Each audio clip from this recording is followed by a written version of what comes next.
And so while we're getting the streams all set up,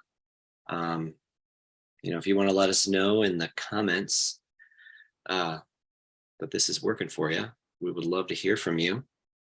Yeah, I am. I'm so excited about today's show.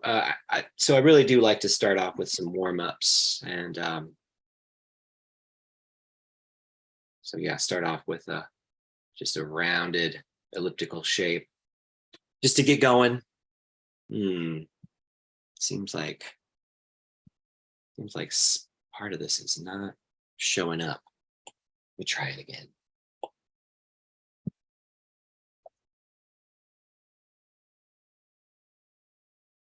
Let's see if that. Oh no. Something's amiss. Maybe that's better.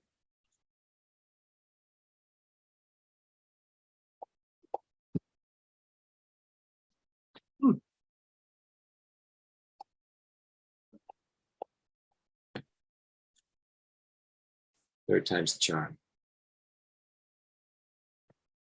There we go. Right. So, so if you're still with us, we're doing some warm-ups, right? And I am thinking about this shape, kind of a tire shape, a bagel shape, if you like. The other way to think of it, or the other word for it, is a torus.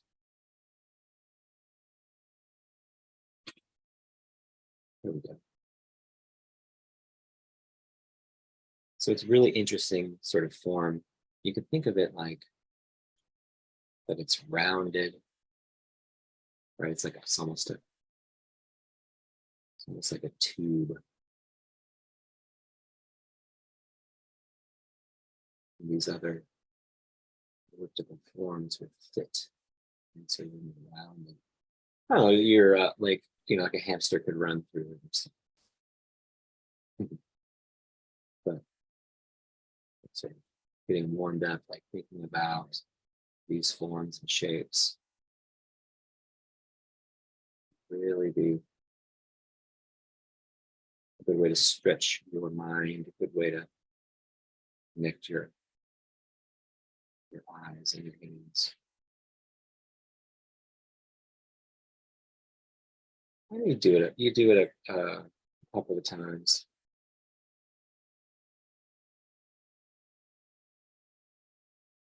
And before you know it, you're all warmed up.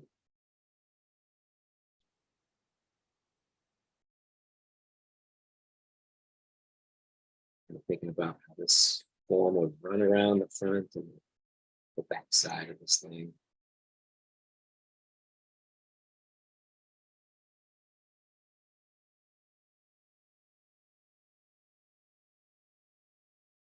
What direction would these lips need to go?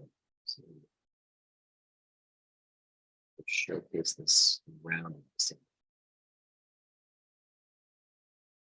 Donuts. A bit of projective geometry that's sort of logically prior to Euclidean geometry, if you like. So anyway, I hope you're warmed up. I hope that you're ready to get started with the show, because we're live. This is Drawing for Tattooers. I'm your host, James Wisdom. It is Monday, August 28th, 2023. So if you're watching us, make sure to hit a like and hit subscribe. Hey, good morning, Creature. You're on the comments, and you're also live with us. Good morning, everybody. Yeah, it's really great to have everybody here today. Right, and so well, before we go on, was it a donut? If so, that goes well with my coffee. And or is it too early to call it the hadron collider or whatever that is? I don't ever think it's too early for the hadron colliders, right? It's that's what it is, right? It's all that shit. It's rock. all of it. And I so, like donut. yeah, donut, bagel, tire, Oh, there you go. Taurus, right? Whatever you call it, um, it's there's a topology to it. It's so fascinating. But trying to practice drawing it, it's very complicated, even though it's this very simple sort of basic form. So yeah, that's a big part of what we do here, right? We like to cover the fundamentals of drawing on Drawing for Tattooers. And so again, good morning, everybody, and welcome to Guy Atchison's Reinventing the Tattoo Network, where tattooers, apprentices, collectors, and the curious are all encouraged to join in these live stream and real world events. Our aim is to share, inspire, and ultimately create better art and tattoos together. We beam out nearly every single day. And so with your help, we've become an amazing network of live and on-demand tattoo and art-related content. And so at this time, I do like to share the screen with y'all and show you the Reinventing the Tattoo homepage, where you can find out more about reinventing the canon. Started off as a 3-ring binder, and now it's this online community of sort of like-minded tattooers, as well as people who are hungry for knowledge, right? Like a lion chasing after the gazelle, right? You're hungry for knowledge, you come here, right? And so that way you can get your fix. And so again, you can find Reinventing the Tattoo in all these fine places, either the Apple App Store, the Google Play Store, YouTube, Roku. We're also a podcast. So you can find us wherever you find your podcasts, Apple or Spotify. There's also an app, right? Again, you get it at the App Store. It's a little icon you put on your device, and you can click right into the community. You can also get access to all of the courses, and there's a number of free courses, right? And they're always updating. There's professional development courses from over 20 world-class tattooers. Check out the courses. Some a la carte stuff, right? That you can choose what works best for you. So here you can find all these options. The History of Electric Tattooing by Jay Brown. I've got a chance to get to know Jay quite a bit through the APT, the Alliance of Professional Tattooists. If you're a tattooer, I would certainly encourage you to check out the Alliance of Professional Tattooers at safetattoos.com. And so, but anyway, yeah, you can check out Jay's History of Electric Tattooing. It's a must, right, for apprentices. But of course, even if you've been doing it for a long time, there's always like more to learn. Yeah, and 3D areola tattooing, webinars, A Holistic Approach by Nick Baxter, Black and Gray Skull from Bob Tyrell. The list goes on and on. So there's a lot to explore, a lot to find. Yeah, and if you scroll down, you can see all of our list of weekly daily show offerings, right? So starting on Sundays, we have Reinventing Drawing Group, the Skill Building Sundays, hosted by Jason Leeser. On Mondays at 9 a.m., we have Drawing for Tattooers with James Wisdom. That's me. That's this show. It's followed at 11 a.m. The Tattoo Now show. Looks like Mickey Schlick, friend of the show, is going to be on this week's episode of Tattoo Now. So that's going to be, don't want to miss it. 5 p.m. on Mondays, we have Let's Talk About Feelings with Robbie Ripple. At 9 p.m. Eastern on Mondays, we have the subscribers exclusive drawing group. And that's followed on Thursdays at 6 p.m. with the Tattoo Collecting 101 podcast. And so now we'd like to take a moment and thank our sponsors who make these reinventing shows possible. WorldTattooEvents.com, largest, most comprehensive resource for tattoo events worldwide. Lots of updating as conventions are rescheduling like crazy. So you can always keep up to date with conventions in your area by visiting WorldTattooEvents.com. Tattoo Now. Tattoo Now is technology for tattooers, the leading edge in professional development management and digital tools for tattooers of all levels.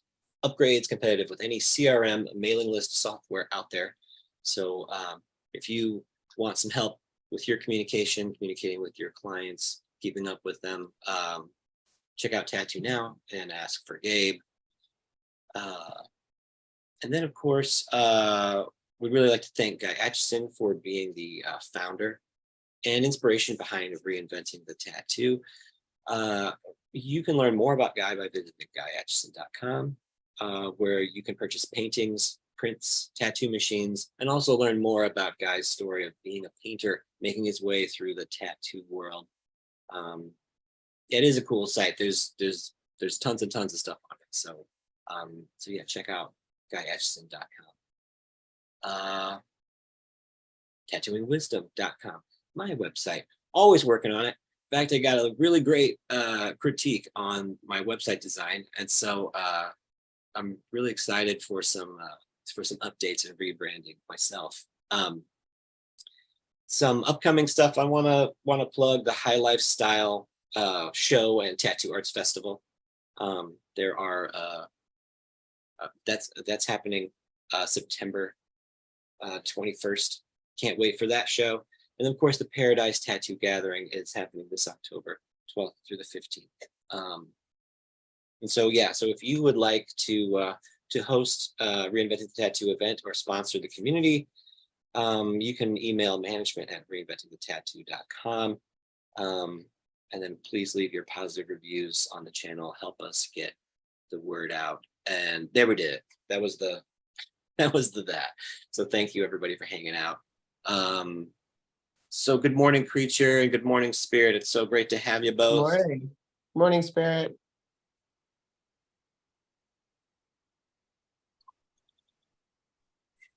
Hey, good morning. How y'all doing?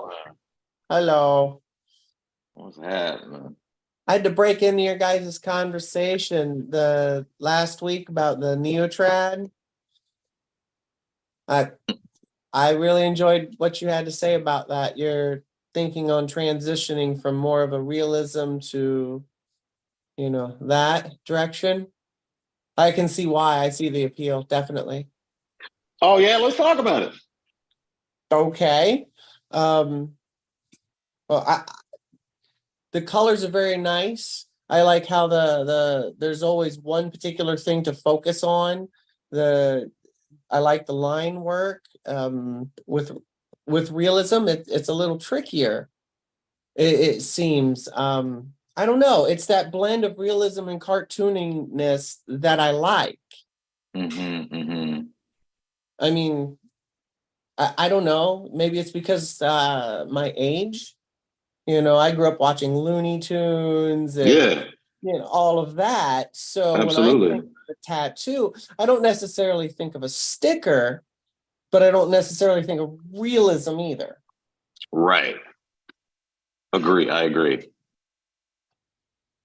And just, and even just to kind of just you just saying like your age, like I completely like, because it's almost like those are the tattoos that we were kind of raised on. Like the colorful, those are the tattoos our grandparents had, or what I'm saying, our uncles had. And that was almost the type of art that they were doing back then. Yeah. And so the realism kind of came onto the scene.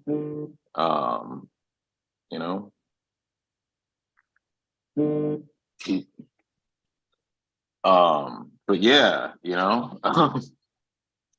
I think that I really like neo-traditional. I think it's really beautiful. And I just like the direction it's going, and I would very much like to be a part of that and add my artistic abilities to the movement. I've tried many different things, and I don't know if there's something specific that fits for me. I am a fan of art. Yeah. I'm a fan of art, and I mean, every time someone brings something new to me, I'm like, okay, challenge accepted. Yeah. Yeah, for sure. For sure. Mhm. Absolutely. Hmm. It's a- Kyle. Hey, Kyle. Kyle Good here. morning, people. How we Morning, doing? Kyle. How goes it, everybody?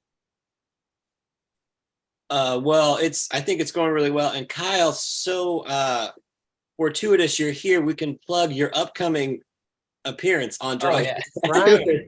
next week. Rockstar.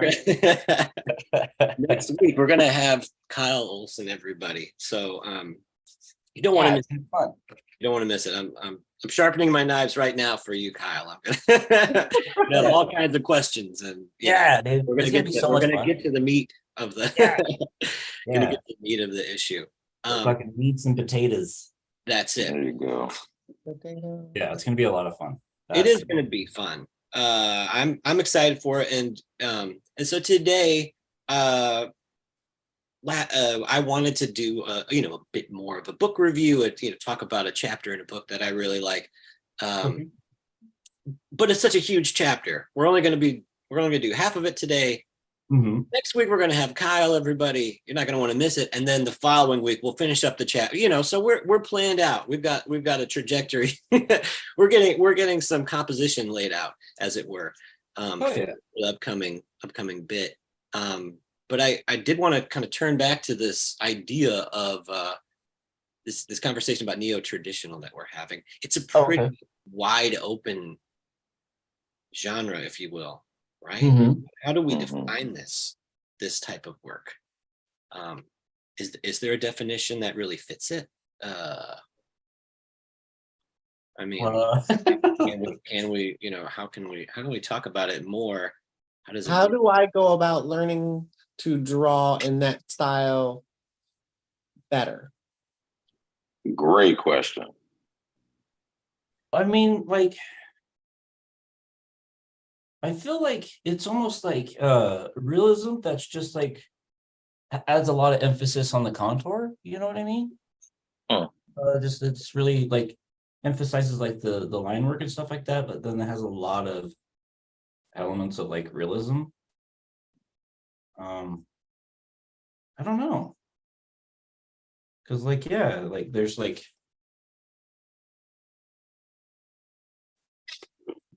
that's a hard question, guys. It is. Yes. That's a great question. I broke the group. I win. Well, yeah, I don't think there's a right answer to it. I think that there's a lot we could look at it a little bit and see many fundamental principles being sort of observed, used, not observed, right? I think that's a part of it too. There's it's almost like the things that it ignores is a part of what makes it what it is. This has to be a part of what defines it. Mhm. So to say that it is one thing or the other, again, it's difficult to sort of put it in a box, but everybody's pointing at, what makes it so unique and so special. I want to say good morning to Jason Lisa, everybody. Hey, Jason. Hey, good morning, Jason. Morning, guys. Morning. Great Couldn't help but yesterday I was- with Gunner. Thank you. Great. Thank you. Yeah, it was a great interview. Yeah, I really tried to like dig deep into some of those questions and really try to like hit the core of a lot of like, what are the real underlying reasons why people do certain things. And with every interview I do, I'm getting better at that. So thank you very much. I appreciate it. Yeah. Well done. I couldn't help but listening in on the YouTube, and the topic of neo-trad came out and defining that, and I was like, ooh, need to join this, need to jump in, have to do this. So glad to have you. Love it. Yeah, I've been a huge fan of it for a long time.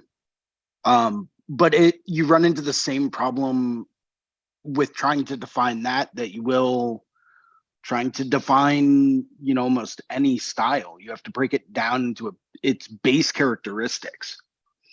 What separates that from other styles, right? It's the same way that you define any kind of a genre.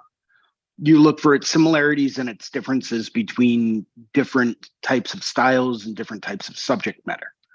Perfect example, take an eagle, right? An eagle you can render in 3D, right? You can make it look like it's an actual three-dimensional physical thing in front of you.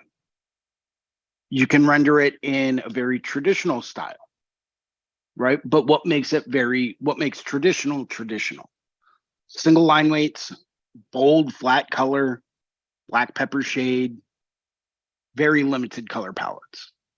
Right? I think those are pretty standard. I think that we can agree with a lot of that across the board, no matter where you come from or who you are. Like those are some elements of traditional tattooing. Neo-trad is supposed to be like the next evolution in traditional tattooing, right? And I swear one day I'm going to publish a paper on this topic. I'll send you guys a link to the academic journal. Read anything on it? But let's when you're trying to define neo-trad, you have to start off with traditional, right? What is traditional tattooing, right? And single line weight, black shading, black pepper shading, and very limited, very simple color palettes. With very flat shading, almost no rendering unless it's done with black, and very, very simplified, almost abstractedly simplified details. Okay, now when you're looking at neo-trad, the question then becomes, how does that differ, right? Well, you have varied line weights in neo-trad, right? You've got very thin lines to very thick lines. You still maintain some semblance of a very flat color scheme, because in certain neo-trad pieces, you'll see large areas of just one solid color. However, those colors have branched out and you now have more vibrant colors. You've got more vibrant tones that are available as opposed to what they used to have. You may also start to see a lot more rendering, a lot more three-dimensional rendering, or a lot more value being put into a lot of these pieces to give them more of a three-dimensional kind of look, as opposed to the very flat sticker-like two-dimensional look of traditional. I think those are some of the aspects in my mind as far as what a neo-traditional tattoo is. I think these are great points. Let me Definitely. share with everybody. And so I want to put this tattooer up, and maybe we could probably, again, hard to define this person, but again, maybe there's some neo-traditional stuff going on here. Right. So so Steve Moore, everybody. So if you're not familiar with Steve Moore's work, you know what I mean, you should get into it. I was going to say, if you really want definitive neo-trad work, pull up Devin Cooley. Oh, sure. Yeah. Or Harlan Kantner. Those two guys are that's all they do, and they crush it. That is gorgeous. But to me, I would almost put that in more of like an illustrative category. I hear you. I think neo-traditional and illustrative really can be very similar.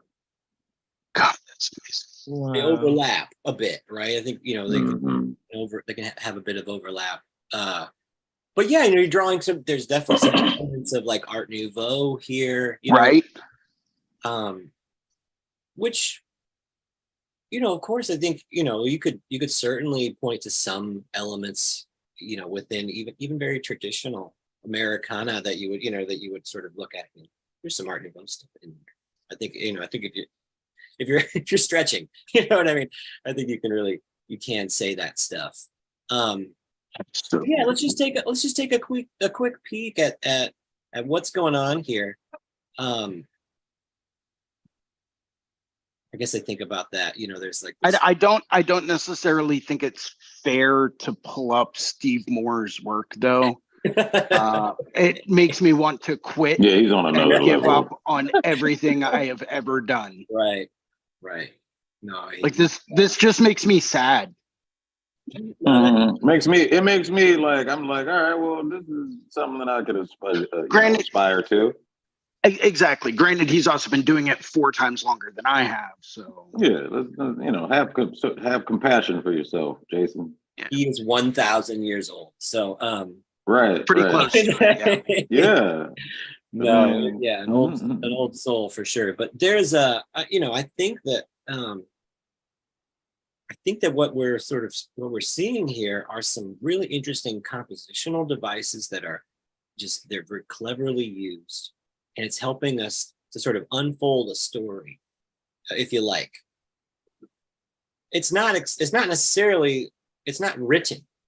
There's not language here per se that's, like explicitly abstracted language in the tattoo. Instead, there's all of these sort of vignettes, these moments that we're going to put them together in some way, and we're going to think about how these things relate. And that's where, we can sort of have this interpretation. And that's probably true of almost any sort of image that you would see. But the way that he's doing it, I think it's especially clever. It's just very well done. Here's what makes me look at this kind of stuff as almost not neo-trad. Okay. Look at how fully he renders his main primary subject. Yeah. Right? Love it. I mean, you can see the planes on the face of the ocelot in that picture. I think that's an ocelot. Although ocelots aren't purple, and teal. But like that, look at the bird, right? You can clearly pick out the different planes and dimensions on that bird, and it makes it look like it's a 3-dimensional object. But the colors don't necessarily follow the correct the plane. Correct. That's one of the things that I'm curious about, like especially how he renders animals. And I don't know, Jason. Were you finished with your point, bro? I don't know. To me, it just seems a bit more realistic than neo-traditional. I'm gonna say surreal. I hear you. There's a realism. Surreal. But these are very the traditional subject. Bird on dagger with leaf. Come on, that's right. Yeah, true. Well, if we're gonna define that based on subject matter, right. That's a different story, right? Yeah. I tend to look at things like the artistic elements being used, but you're absolutely right, dude. I mean, tiger head. Yeah. What were you saying, Spirit? I wanted to hear what you were. Sorry. Oh, no, it's fine. Yeah, there's this. Okay, so let's take this bone for example. There are elements of traditional and neo-traditional that I've been interested in, and like so. All right, so you just see the little lines inside the bone.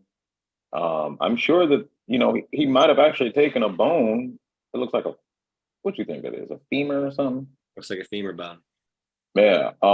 He might actually take it and trace those lines, but the color does not follow. Like there's no depth in the color. There's no black in it. It just looks like he just laid that color in there, and just used the contour lines to define the shape. I find that very fascinating. I find that very beautiful. It's something that I'm really been trying to I don't know. I just think that that's really nice how they do that. It's like a flat. They're not even really. Go ahead. I was just gonna say, pull it apart a little bit more. Think about what are the contrasting elements? You know what I mean? Because we're looking at it, we're dazzled, but yeah, we like to analyze. You know what I mean? We can definitely analyze it. So what are some contrasts, some areas of contrast that we've all been thinking about it in our own work. We study it. What are some areas in this that we could sort of point at and say that's a contrast device that he's using for contrast? So he has the line weights clearly, and then the other thing I noticed is he has that really I want to say that's almost a very muted orange and magenta behind it that is like pushing it to the front and a little bit to the back. And then there's also this yellow teal thing that overlaps it with a thick line. I'm not really sure what he's doing there, but it's interesting. I like it. uh that's all I got. Anybody else? I mean, like, I'd almost agree with Jason that like it yeah, how do you put it? It has like the neo-traditional feel, but it lacks some of the neo-traditional elements that make neo-traditional.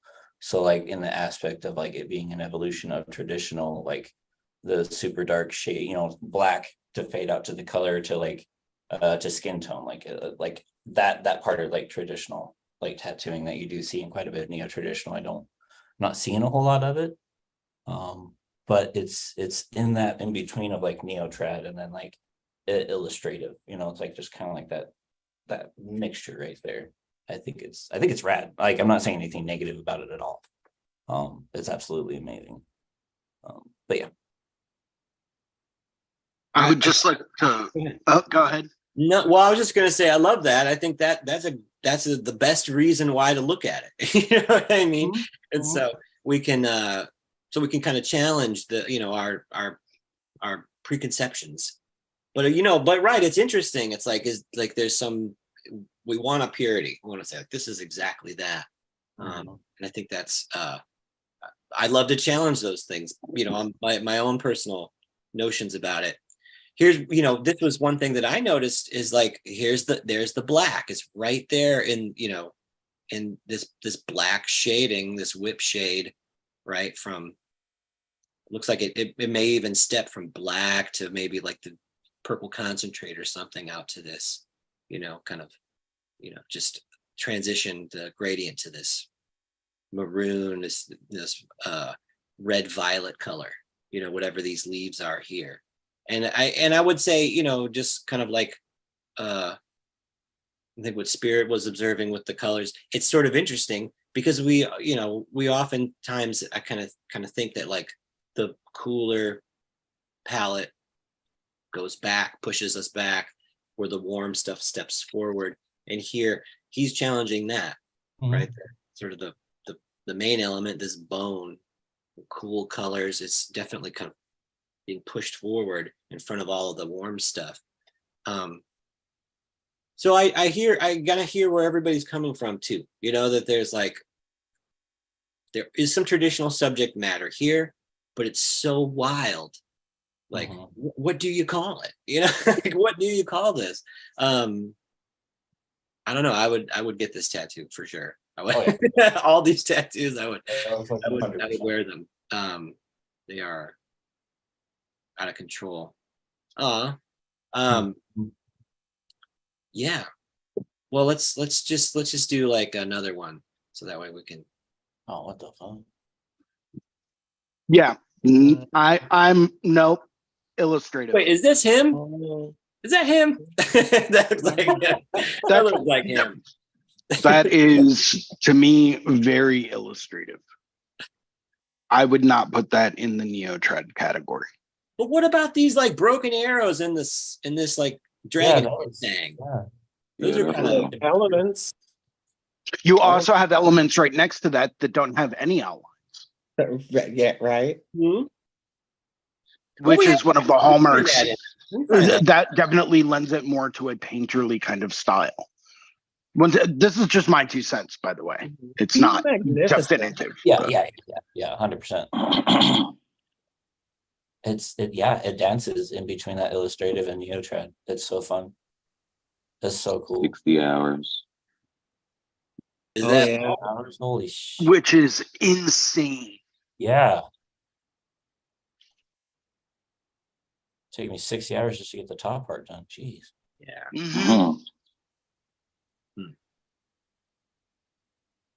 Yeah, we're all. I did a tiny little Stitch Elvis tattoo that I was proud of. Took me forever. Amen. Amen. And you should be proud of that, Elvis. Creepy. Oh, you saw that one?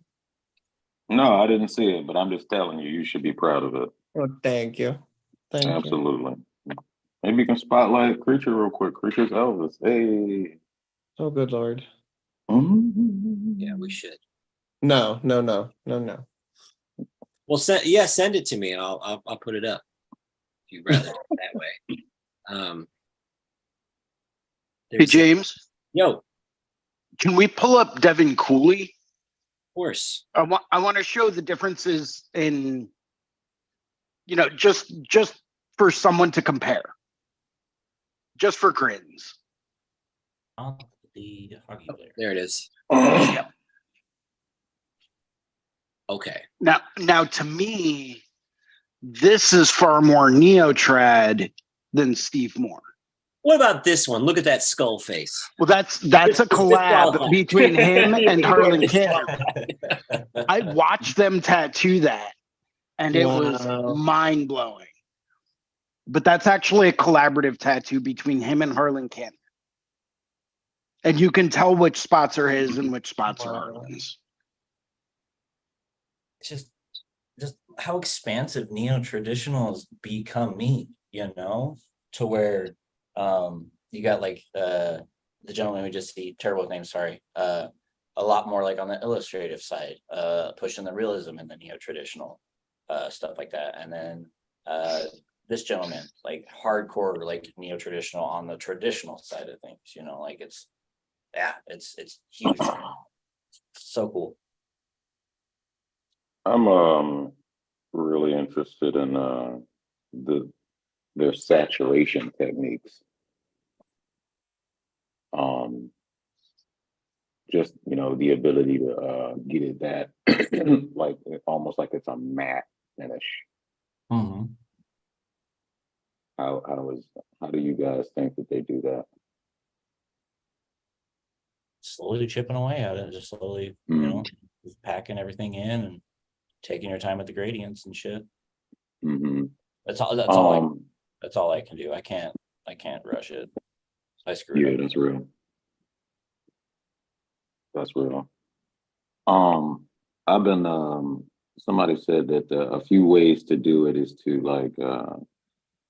just wet your hand and just kind of rub the tattoo, and then you kind of really be able to start to see the little inconsistencies, and you can even start to kind of you can even rub your finger over areas and tell if it is or is not saturated. Mm-hmm. I've been using that method a lot lately, and just like you said, Kyle, literally just sitting there being like, all right, what else is this little bit right here? Tap this over here. Taking my time is that's definitely the right answer. Another person you could pull up is Dave Tavenol. His color saturation is off the chart, but Devin Cooley to me is like one of the, if you're looking more to like the traditional side of things, this is like neo-trad. That's what I would consider neo-trad to be. Just for something to compare Steve Moore to. Okay. I think that we're there's all valid points. You know what I mean? And so how do there is probably elements of this, again, like we were talking about, that collaboration piece where it's well, this is a collab too. Oh, was it? Okay. Well, there's more or less this isn't, I mean, I would say these flowers or something like that, the way that's more Art Nouveau, I mean, so you could split hairs, but I think at the same time, that's what makes neo-traditional, what we're talking about, so wonderful. It isn't so pure. You are taking these sort of elements and stuff from other time periods, and you're putting it together. It's something, something new. Probably the bit that we could, that we could say is, the traditional part is, there's some relationship to, there's some reference to the traditional aesthetic. And in this case, maybe it's like that there's a bolder outline, or something, or I don't know. I guess I don't know where this one could be, like neo-traditional versus traditional. Like, where is it that it departs, but where is it that references? You know what I mean? There's I think a lot of different ways that you could start to theorize about it, start to sort of pull it apart. But I think it's, this cutesy animal face. You know what I mean? Like, I see that a lot of neo-traditional artists, they do that kind of all these little facets that they put in there. It's very, very, it's very fascinating. I don't know, maybe it's this, it's like, maybe it's these little details like this, that sort of kind of make it, I don't know, it's illustrative too, right? It's very, it's a very interesting conversation, I think, to have. And perhaps it's, again, like, it's what it's ignoring, you know what I mean? It's the things that it's not, that are a part of what, that make it what it is. Yeah, I don't know. And then, then of course there's room for criticism too, as far as like what is effective in this piece, and versus, what are things that, could do without, for instance. But I don't know. Yeah, I'm fascinated to hear everybody's take on these things. I really love their use of muted tones. I just can't get over it. This is so beautiful. That's one of the things that's been, I was looking at my ink tray the other day, and I realized all of my muted tones are completely untouched in full. You know what I'm saying? It's my bright tones that I'm running out of, and this and that. And so that was very telling. And that's I'm going to utilize that knowledge going forward in the future. So maybe I'll be like, all right, well, let me grab this. I mean, because if you look at it, it's like a lot of muted tones, and mostly muted, and not a lot of bright colors. I remember that analogy that Kyle used, where you can't have everybody doing a solo in a song. You got to do one solo at a time. When one person's doing a solo, everybody's just kind of just supporting them, and that's what the idea is.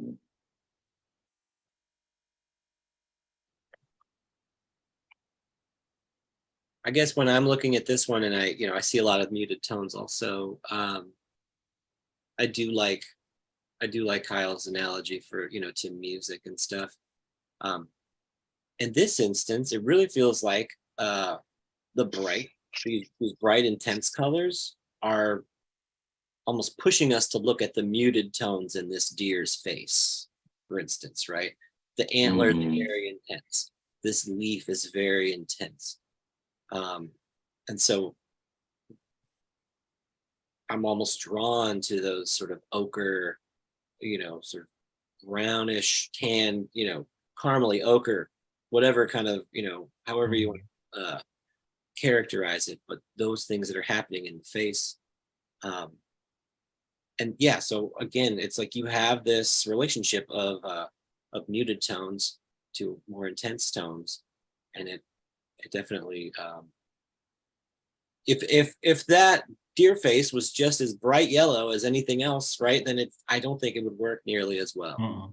Yeah, right. And if those leaves were really sort of muted browns, and then the antlers were all, you would either have to have some sort of very, very carefully, calibrated, realistic approach, right? Or it would be camouflage, like deers are in real, like, I can't see I can't see the deer. It's like, it's camouflaged and all of that. Same.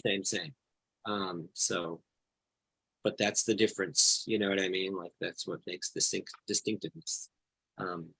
Like the solo in Kyle's example. Yeah, no, very, very fun. That's oh, so all right. So Jason, you said Dave Tevena, Mm-hmm. Teva. I don't know if I'm gonna. There you go. Yep, Dave Good one. Tattoos. Tevena, got it. All right, let's check out this. Check out this guy. Oh, let's follow. You're awesome. What's this one?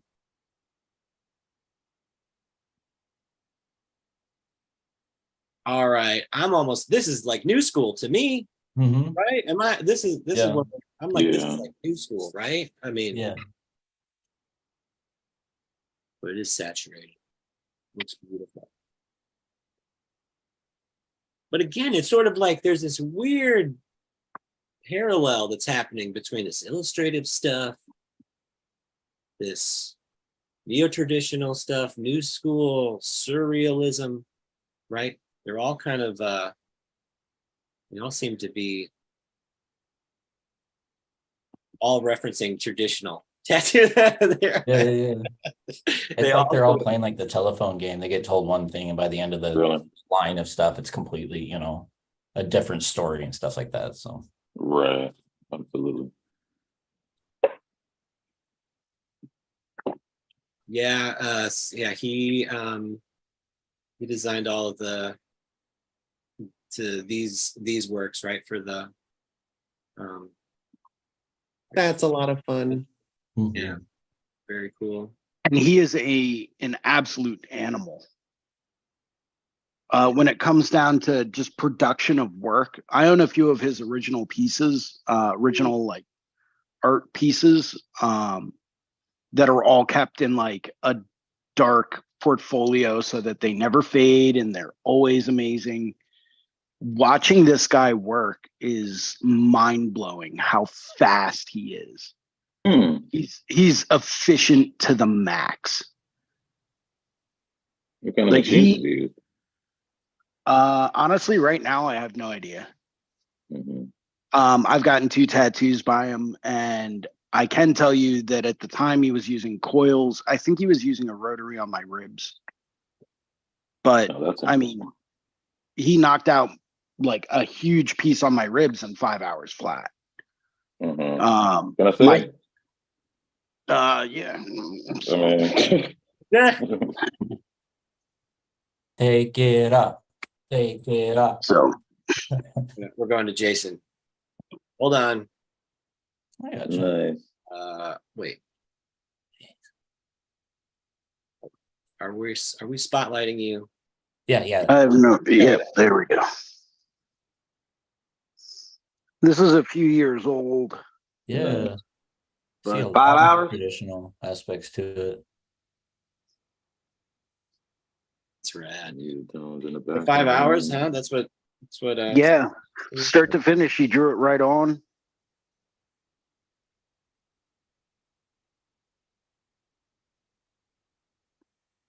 Yeah, it's one of 2 pieces I have by him. And then let's see if I can show off my other one.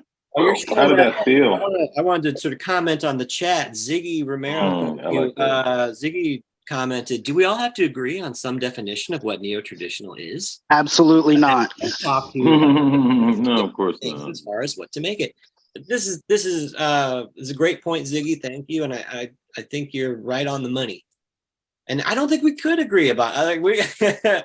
Jason, show that one more time. I want to see that thing. I'm like reading chats and. This one was 4 hours start to finish. Good God. Fucking good God. Look at that tat gun. I love it. Tat gun. You're not allowed to say that. What is that? Tat gat. Caddy gaddy. Say that word. Old Sparky. Beautiful. Yeah. I think I might go back to coil machines on a few things, to be honest with you. Been So really kind of giving it some thought. When he was doing those, he had the coil machines that he was using, he had those running so fast. I thought they were liners. Mhm. They were fast, they were hard, and one of the things he told me was, dude, make sure that whenever you're running your machine, make sure it's like when you're tattooing, it should be like working with a marker, like a graphic marker. Mm. Hard, fast, get it in, solid, and then you should be able to just sweep right out and have a perfect fade. And it's like, okay, that makes sense, but he was also working like right off the tips of the needles, just kind of like feathering everything in as he went so that he could do color blends and color mixing, right there in the tube to get those perfect silky smooth fades. It did not feel pleasant by any means, but he also has the nickname of Volcano Hands for a reason. So Let's see. Volcano hands. That's awesome. Well,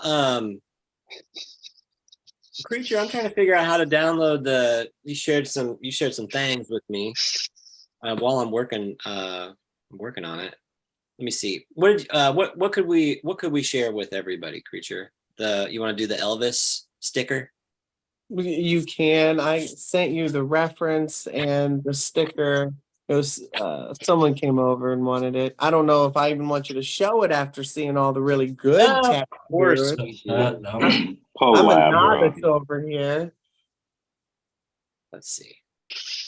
You deserve to be spotlighted just as much. Yeah, definitely.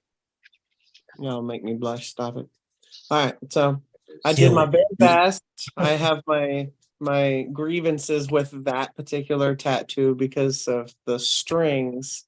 My cartridges were not as they're not as good as I'd like them to be. So the rattle in the cartridge, they were such fine lines. It was a 3 round liner, putting in these teeny tiny strings and frets, and So the first one is the reference, and the second one is yours.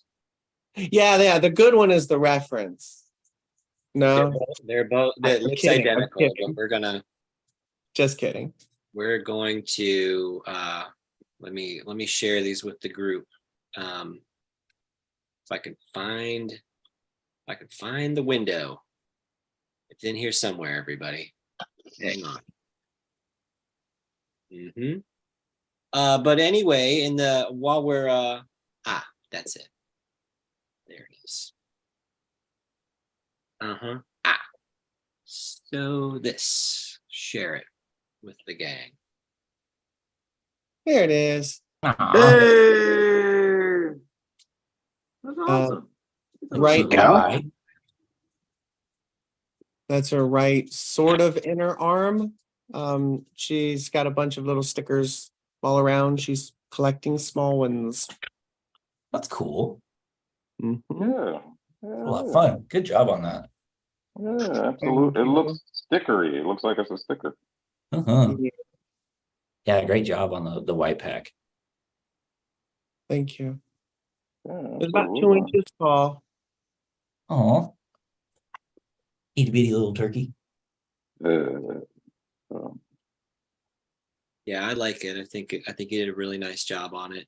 And I think even if we don't see the white as strongly when it heals, you've got this really nice support of all the cast shadows and stuff underneath. So you're gonna have this. You're gonna have the shapes. You're gonna have the silhouette and stuff. I think that's always going to be. It's always going to be something that you'll be able to see. And then hold on. I do want to. There's one other piece I did want to share with everybody.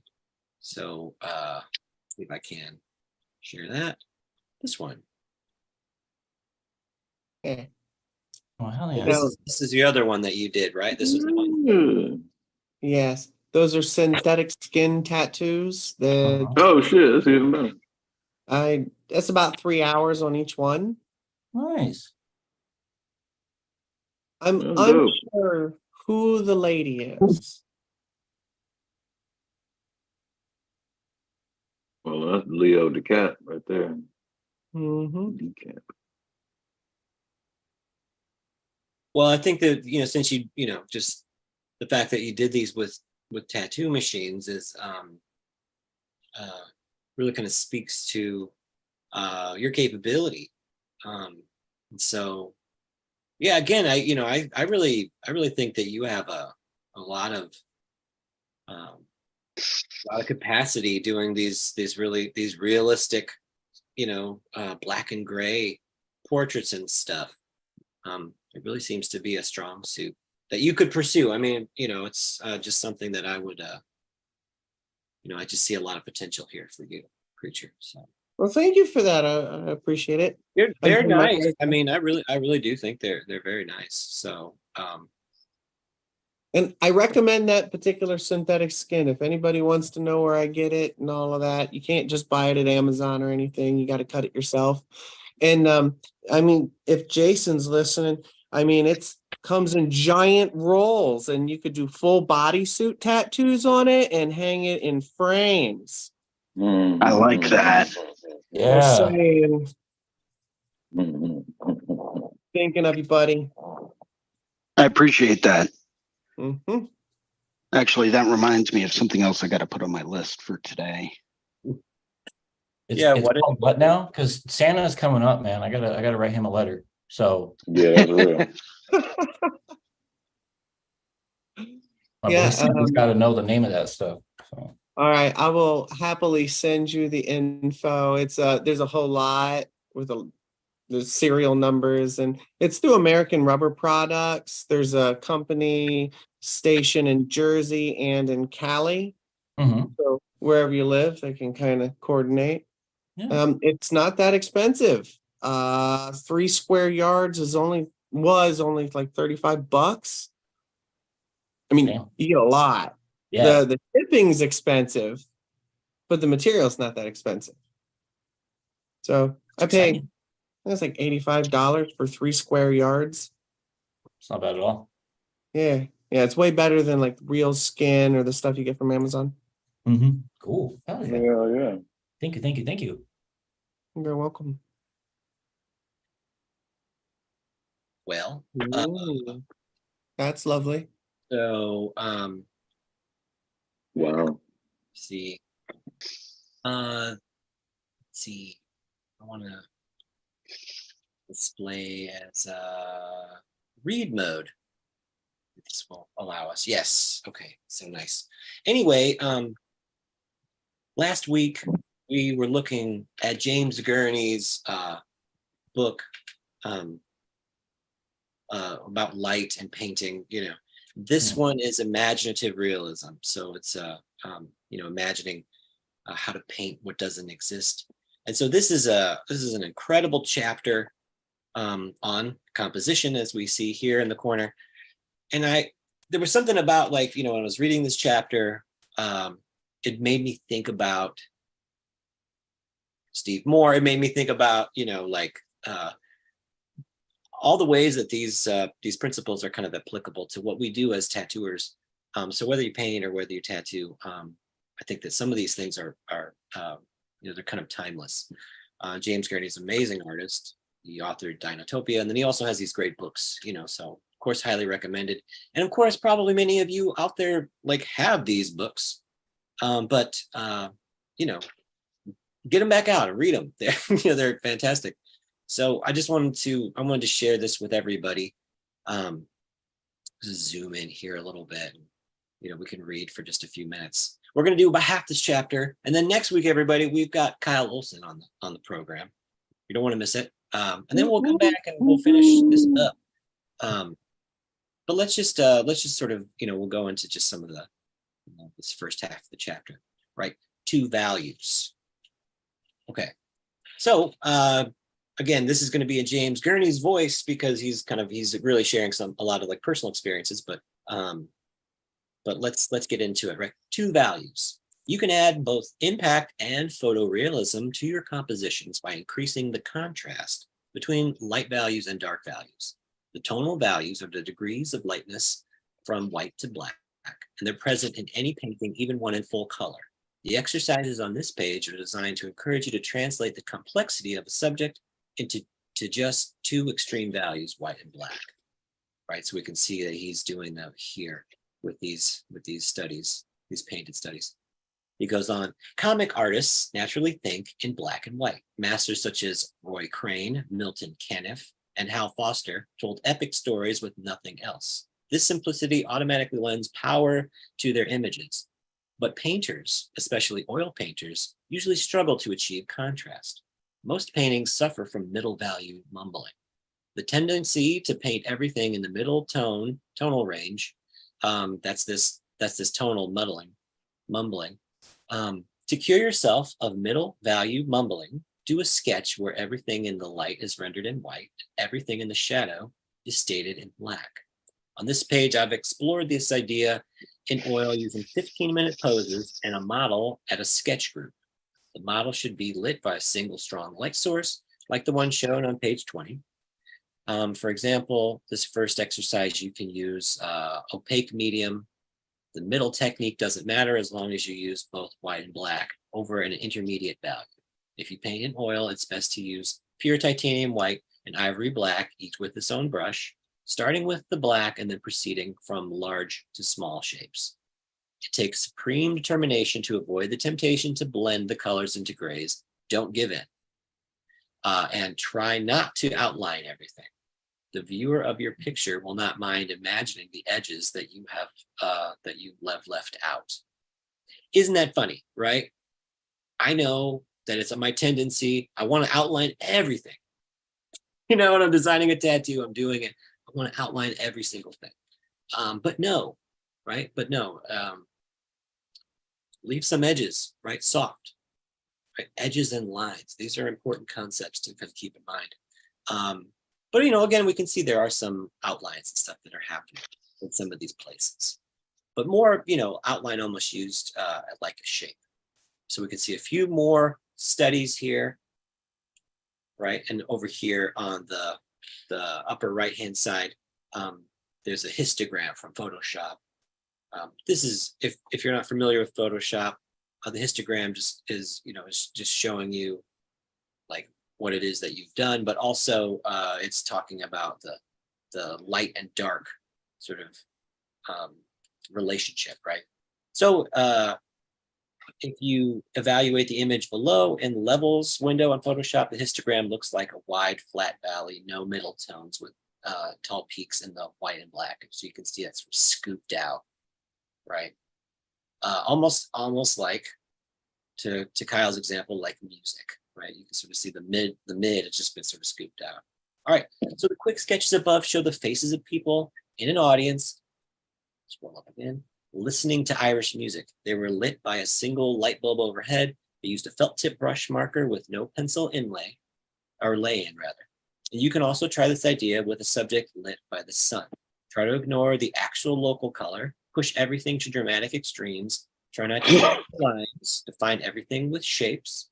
For the picture of the library at the right, that meant to leave off the vertical lines on the right of the columns and the horizontal lines defining the stairs. I laid in the drawing with pencil and used a felt tip pen for the small lines and a marker for the shadows. I drew it in daytime across the street, and I had a hard time deciding whether to make the sky white or black. It was also almost impossible for me to keep myself from drawing the lines on the right side of the columns. Sketches done in this way resemble early black and white photographs where the limited latitude of the film resulted in strong contrasting areas of black and white with almost no middle tones. So again, kind of looking at this image of the library, and it's certainly effective.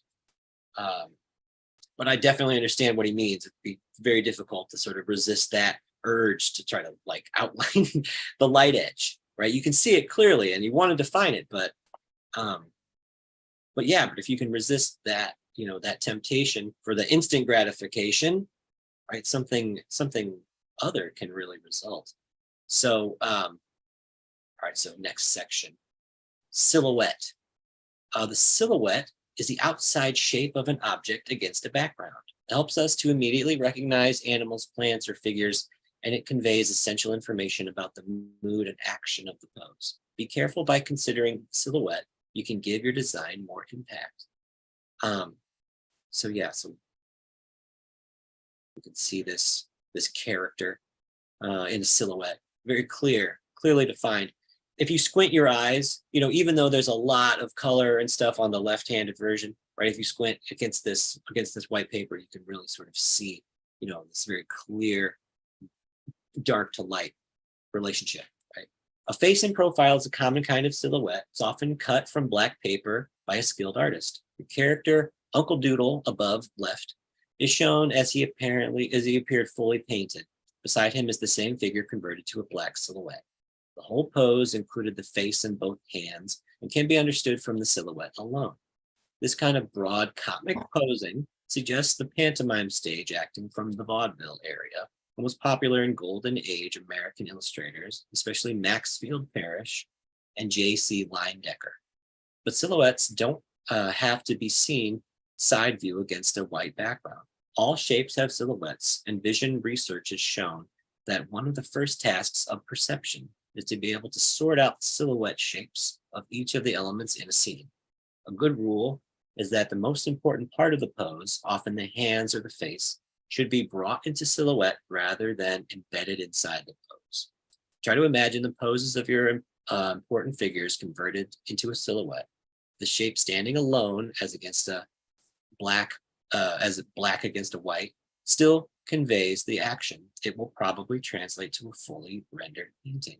The most important part of the pose should be placed with the strongest contrast against the background. Background can be designed so that it gradates up to a bright halo behind that area, while other parts of the silhouette can be left a bit closer in value. In case of the artist above, this artist painting here, painted during a sketch group, I chose to lighten the background the most behind her hand rather than behind her head because I thought her hand was more important. At right, I contrived the shadows on the spaceship to bring the strongest light behind the pensive expression of the main figure. So yeah, I like this. You can see very intense light right here by the hand, and that really draws our attention.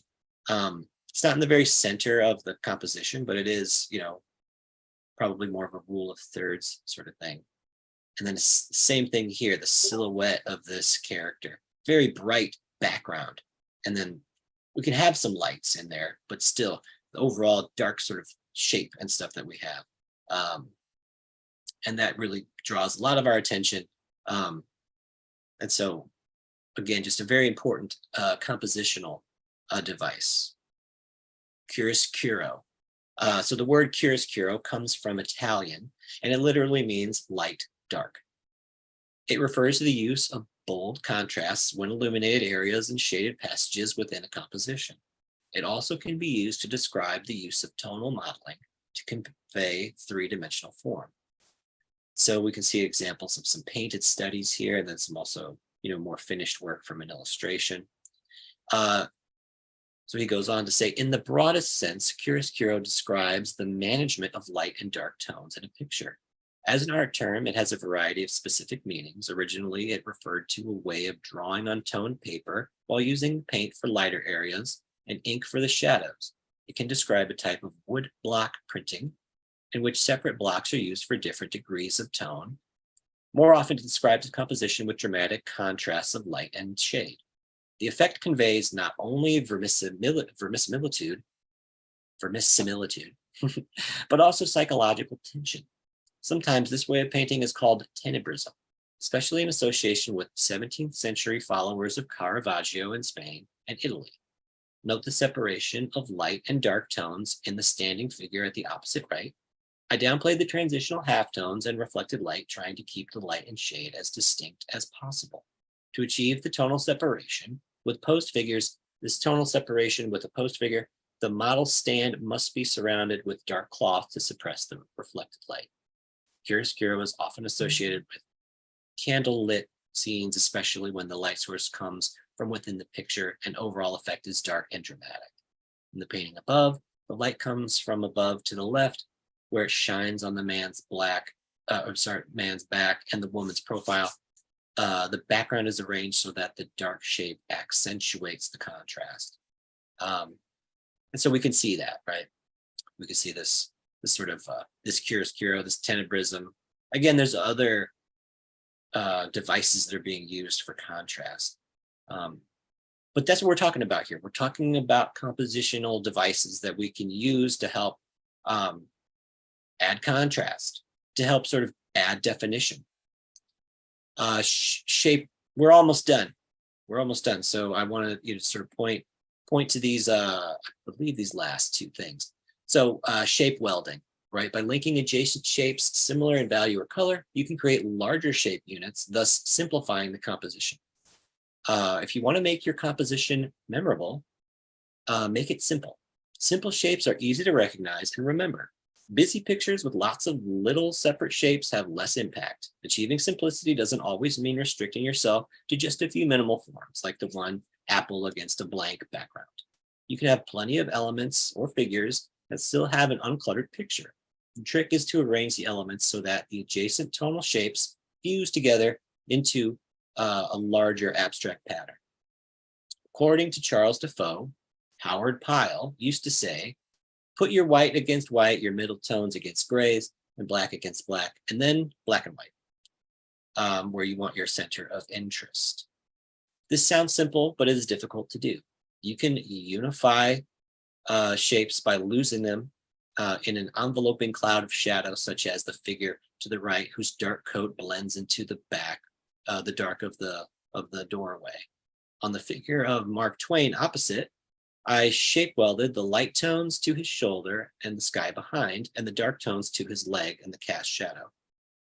Leonardo da Vinci wrote in his notebooks, take care that the shadows and lights fuse into one another without hard edges, lines, just as smoke loses itself in the ether. So must your lights and shadows pass from one to the other without apparent separation. And so, yeah, I think we can kind of see that here, right? This dark coat of this character with the funny hat, smoking something. This dark coat really kind of blends into the background. So his coat and the whole doorway become one shape. These legs on Mark Twain over here in shadow, cast shadow, you do sort of lose that edge. If you look hard enough, it's definitive, but certainly, like, as at a glance, they are very much like close in tonal value. And so I'm going to jump down here to the windmill principle. And so anybody who's in reinventing, if you've been reading along, if you've been following, the windmill principle is something that Guy Aitchison does talk about. And so let's talk about it here, right? So taken from James Gurney, right? The windmill principle is a way of thinking about tonal arrangement that will help you integrate a form into its background. It can help you avoid that pasted on look that happens when you don't concentrate on losing some edges and accentuating others, right? So his story here is, James Gurney talks about, for many years, I had a print of a painting by Rembrandt on my wall. Zoom in on it so we can see it a little bit better. This painting right here of the windmill. And so, right, I looked at it often. Something about the tonal arrangement gave me a strange feeling of satisfaction that I couldn't quite identify. It's a simple design with a majestic feeling of fading light that appears, sorry, a second, yeah. It's a simple design with a majestic feeling of fading light. But what was it about the windmill that kept grabbing my attention? All at once it dawned on me.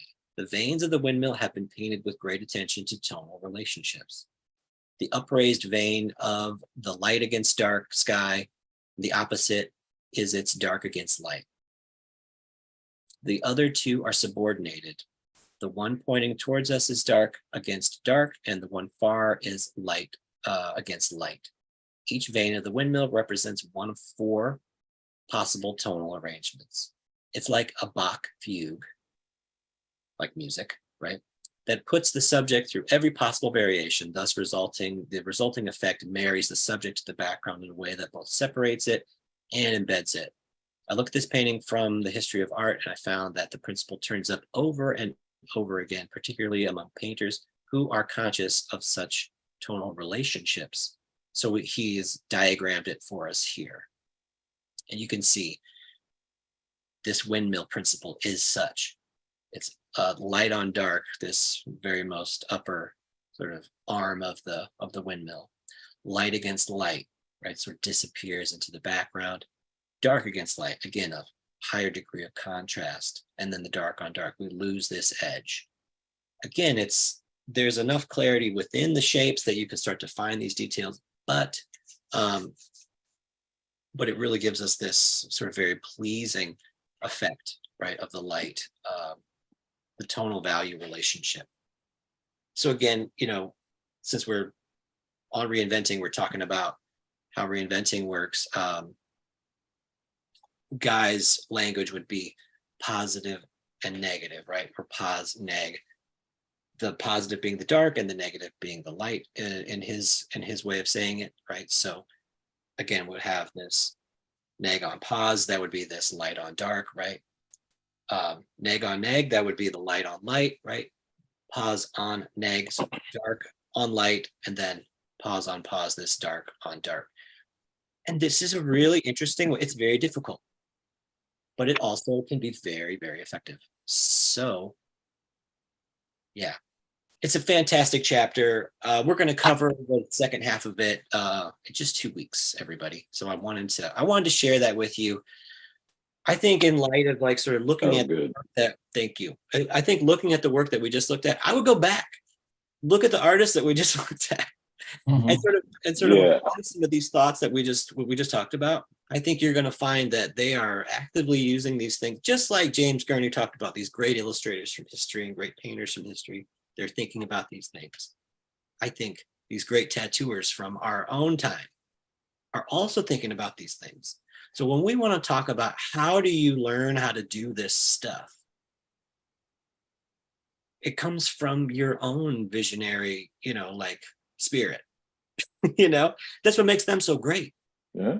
It really does. They are expressing something from their own imagination, their own consciousness. But how do you effectively translate these things? I think that the knowledge is here within art itself. You learn about some of these things, and then you just get to work. You know what I mean?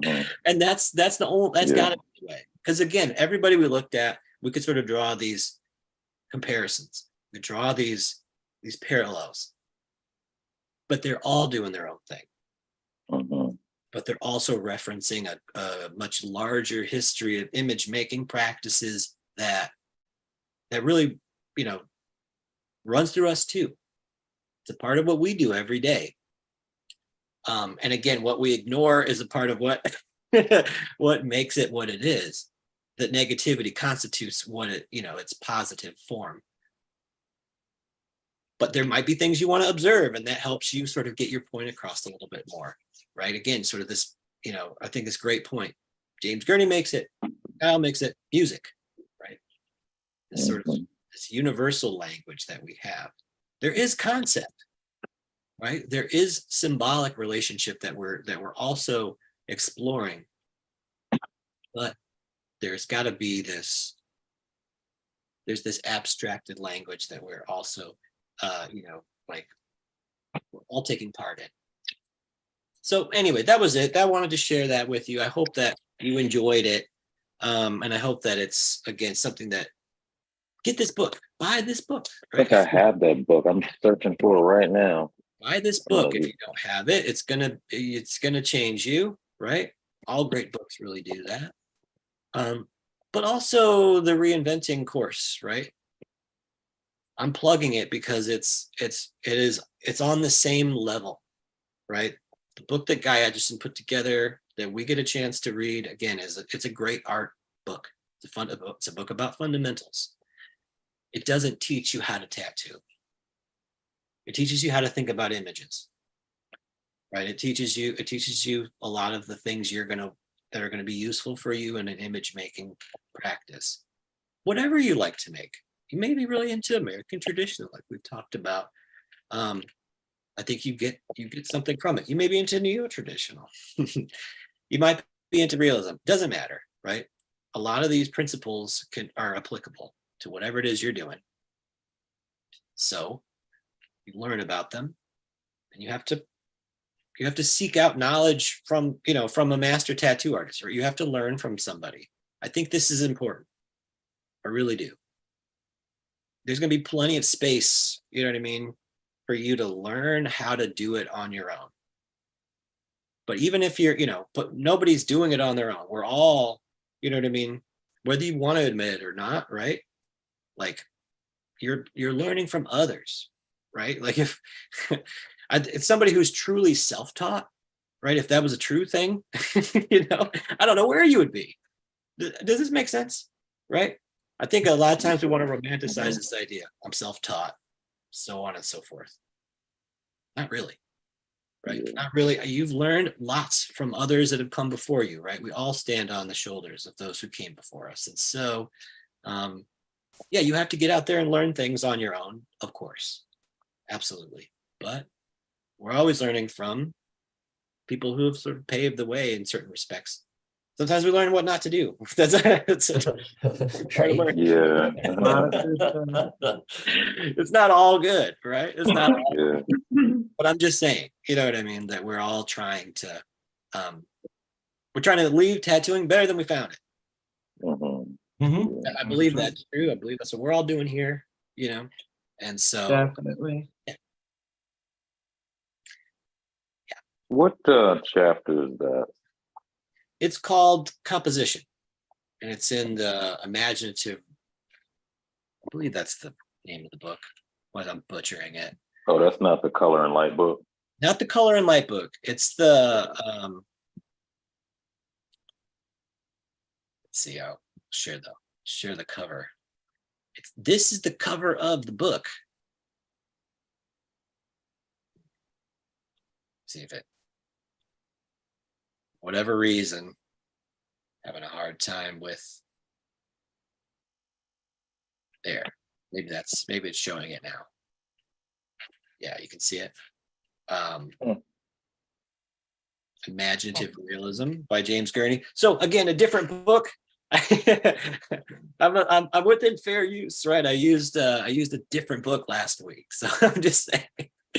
So yeah, I hope James Gurney, if you just happen to be watching this episode,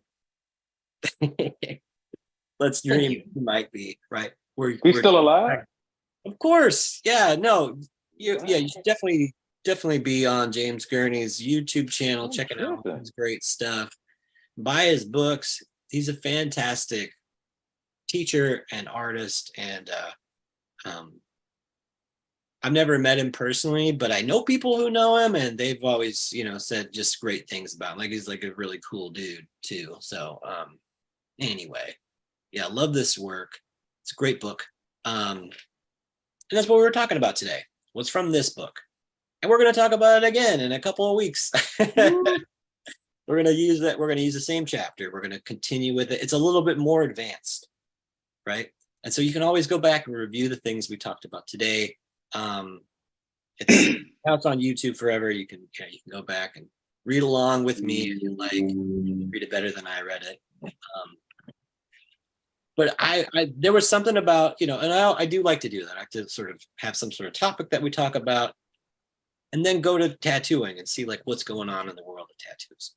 And again, some of these incredible artists we looked at today, I see a real connection with the principles that we were talking about as far as composition goes. And that's where I hope that you all want to put some of your energy, put some of your focus, right? The simple stuff, right? Try to make what it is you're making composed, right? Compose it. Even if you're using, you have to use reference too. I'm not saying you just make it up out of nothing. You're using reference. You're looking at like these fundamental principles. There's a lot that you can use to help you out. But start basic, start simple, just like James Gurney told us. And then you'll be able to make this beautiful music. beautiful visual music. So, but yeah, let's, does anybody else have anything they'd like to add? Do we want to look at anything else? Do we want to open the floor up a little bit? Oh, hey.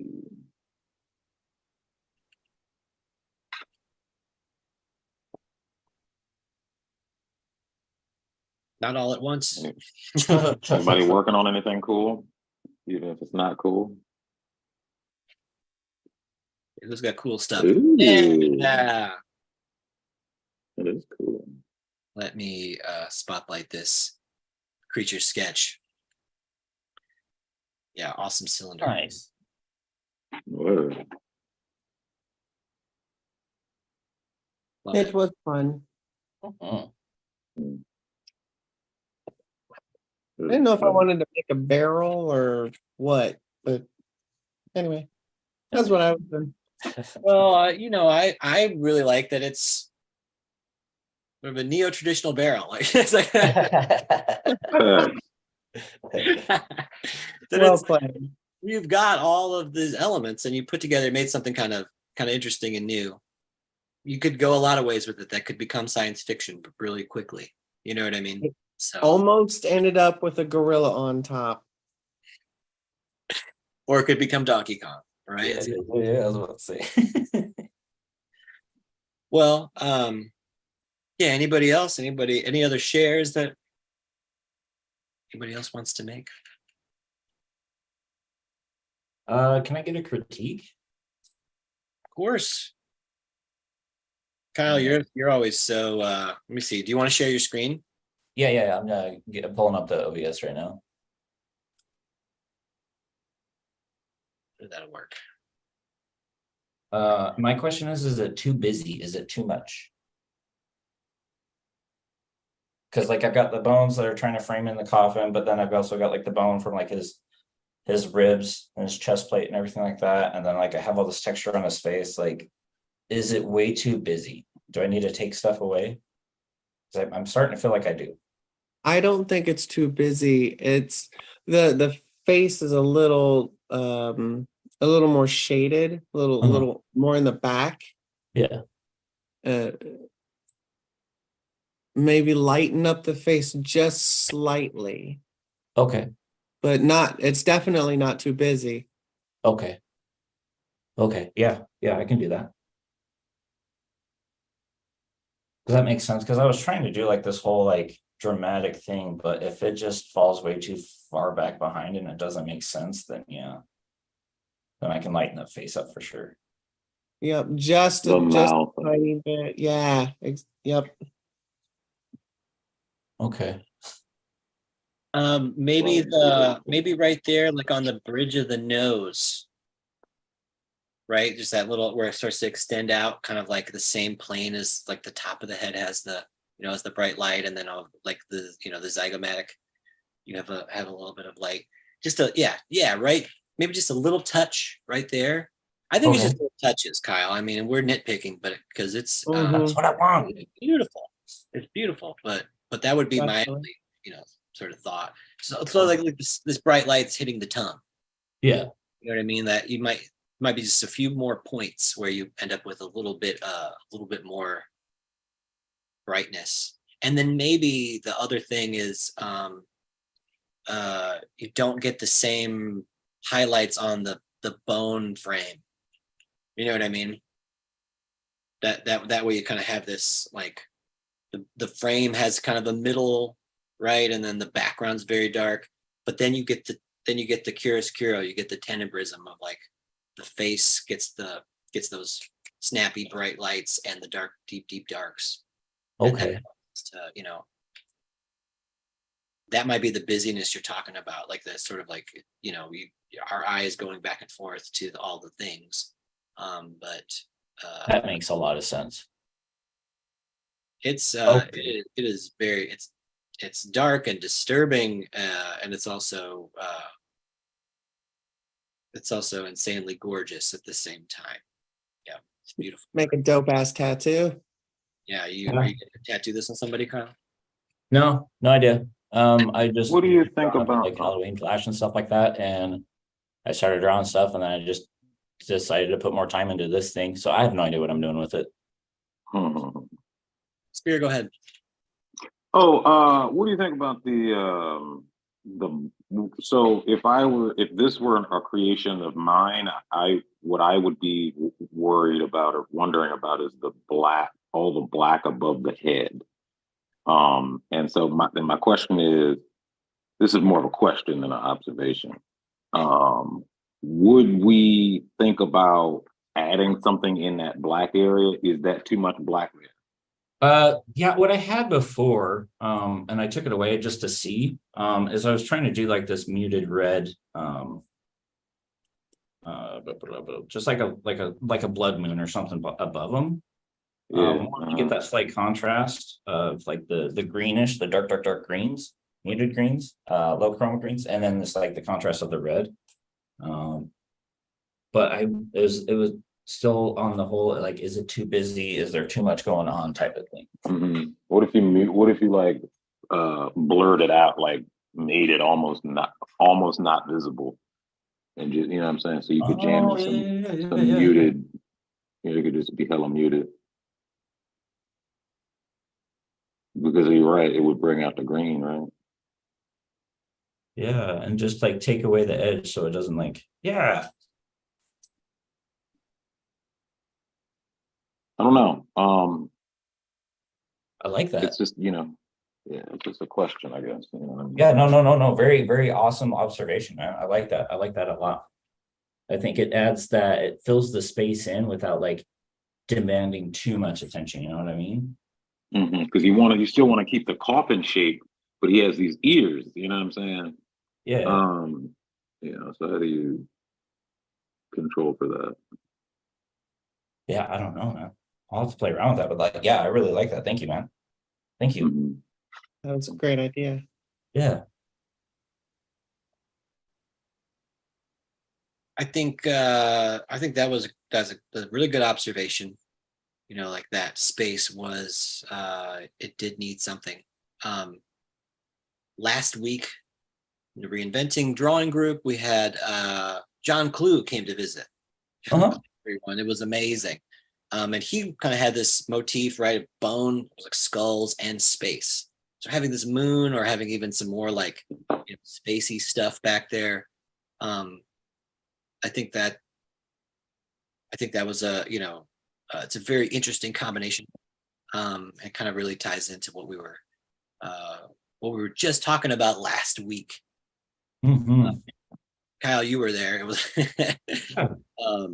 and so that makes do you have well, I don't know. Do you want to share what you drew for last week? Even if you didn't work on it anymore, it was really amazing. I have not had time, dude. It's been a crazy week, man. I don't think you. Yeah, look at that. I think it's awesome. Yeah, skull in space. Yeah, that's super cool. Damn, that's dope. Thank you. Just it was fun, you know. It was a fun night. Yeah, I didn't have a chance to work on it. I could definitely just go through and refine things and nitpick everything.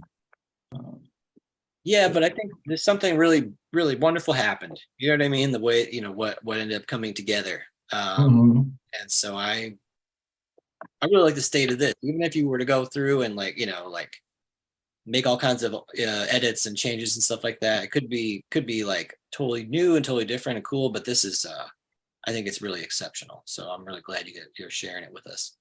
Thank you, man. Yeah, it's very cool. So thank you. Yeah. Well, you're always so generous, Kyle, like showing us your work and letting us critique and Creature. Thank you for also sharing your work with us and letting us critique it.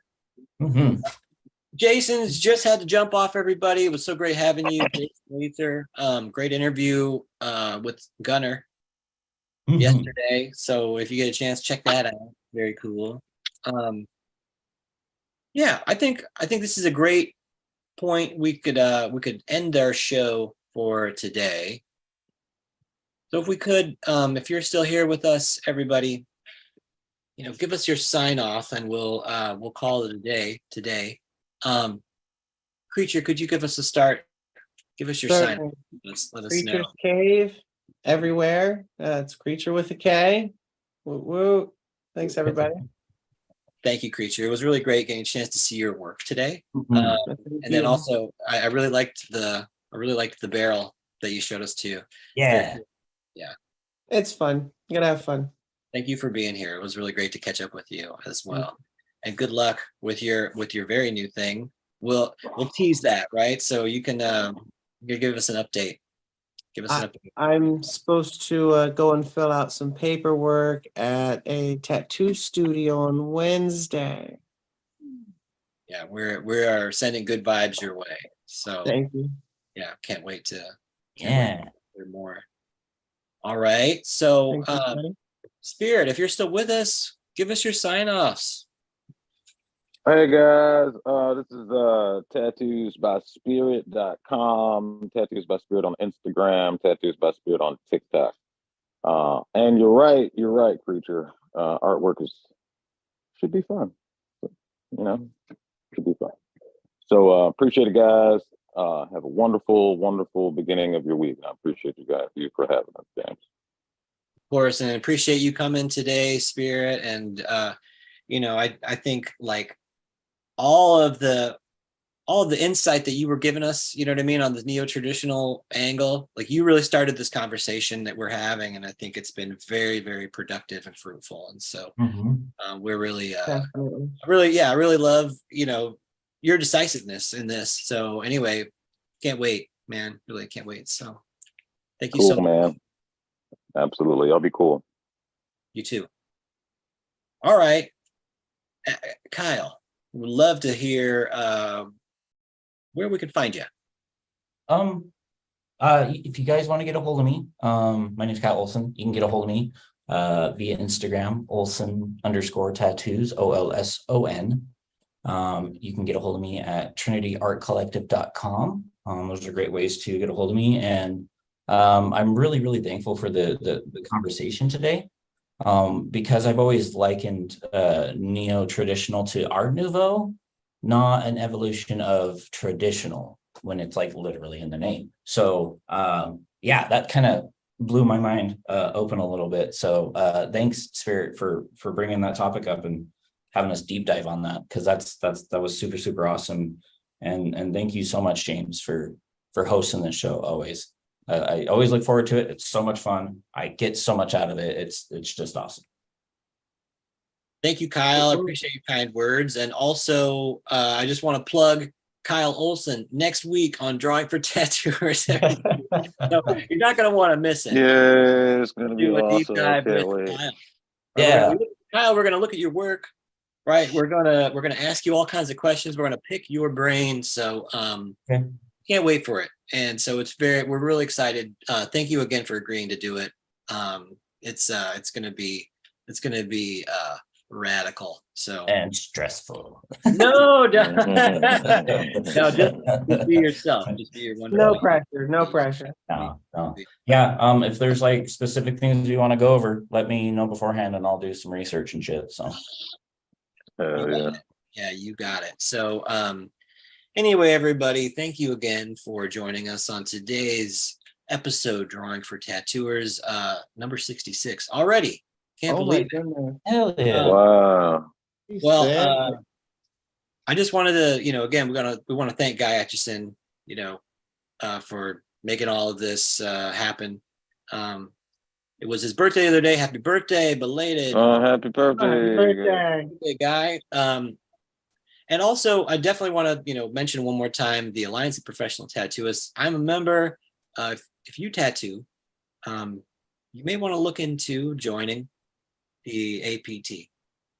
There's all sorts of new regulations that are on the way, whether we like it or not, right? Whether you like it or not, it's happening. And so the APT, it might be our chance to have a seat at the table, as it were. Right. So check it out. You may sort of find that there are all sorts of benefits. But of course, there's also the solidarity of tattoo artists coming together, in a unified way. So I just want to encourage everybody, check them out. Alliance of Professional Tattooists. So again, thank you for coming, right? I hope you got a chance to draw along with us. I would encourage you, right, to read James Gurney books. Go back and look at some of these fantastic illustrators, artists, and the tattooers that we're featuring. I think that you're going to find that there's a lot that can help you art practice. I'm James Wisdom. You can find me Tattooing Wisdom on the internet, and happy drawing, everybody.